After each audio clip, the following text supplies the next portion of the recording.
Hi అండి, నేను Razia's healthy kitchen నుంచి. ఈరోజు మనం దొండకాయతో మసాలా కర్రీ చేసుకుందామండి.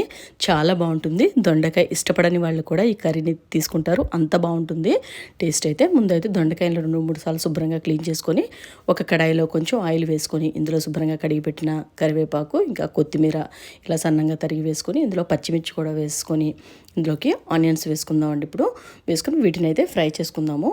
నేను తీసుకున్న 1 కిలో దొండకాయల కోసం అయితే ఒక 3 ఆనియన్స్, ఒక గుప్పిడి పచ్చిమిర్చి, కొంచెంగా కరివేపాకు, కొత్తిమీర తీసుకున్నానండి. దీన్ని బట్టి మీరు తీసుకునే క్వాంటిటీని బట్టి వేసుకోండి.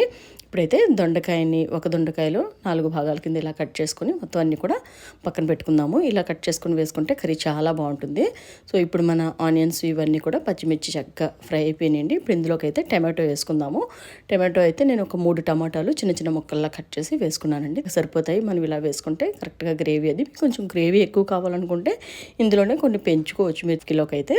ఇప్పుడైతే అవి చల్లారిపోయిన తర్వాత వీటిని అయితే ఒక మిక్సీ జార్లోకి ట్రాన్స్ఫర్ చేసుకొని ఇలా చక్కగా మెత్తగా మిక్సీ పట్టుకొని పక్కన పెట్టేసుకుందామండి. చాలా టేస్టీగా ఉంటుందండి ఈ కర్రీ అయితే మాత్రం. నేనైతే ఇలా చిన్న కడాయిలో తీసుకొని ఈ దొండకాయల్ని ఫ్రై చేసుకుంటున్నాను. ఇంక ఇదే ఆయిల్ని నేను కర్రీకి యూస్ చేయడం కోసమని ఇలా చిన్న కడాయిలో నేను చేసుకుంటున్నానండి ఇలా ఫ్రై.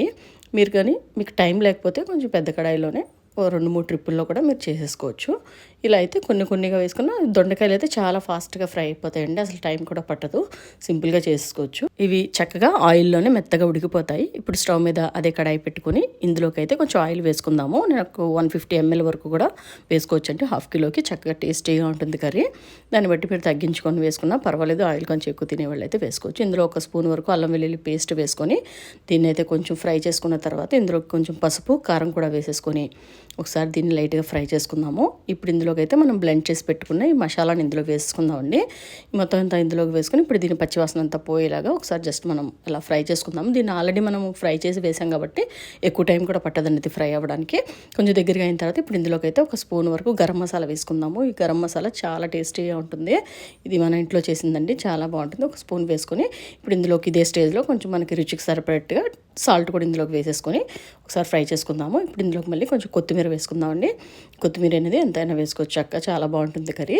సో ఇప్పుడు ఇందులోకి మనం ఫ్రై చేసి పెట్టుకున్న దొండకాయలను కూడా ఇందులోకి వేసేసుకొని ఇప్పుడు చక్కగా సిమ్లో పెట్టుకొని దీన్ని మొత్తం అంతా ఈ మసాలా అంతా కూడా ఈ దొండకాయ ముక్కలకి బాగా పట్టేలాగా మిక్స్ చేసుకుందాము.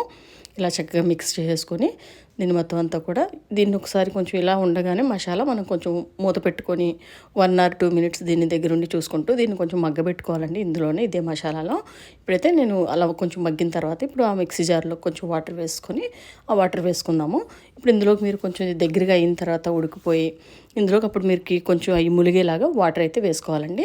ఇదంతా చక్కగా ఇలా మగ్గిపోతుంది మొత్తం, దీంట్లోనే మసాలా అంతా దానికి బాగా పడుతుందండి. ఆ తర్వాత చక్కగా దాంట్లో కొంచెం వాటర్ వేసేసుకొని మూత పెట్టేసుకొని 10 to 15 minutes సిమ్లో పెట్టుకొని కుక్ చేసుకుంటే మన దొండకాయ మసాలా కర్రీ చాలా టేస్టీగా రెడీ అయిపోతుందండి. టేస్ట్ అయితే చాలా బాగుంటుంది. తప్పకుండా ఇదే వేలో ట్రై చేయండి.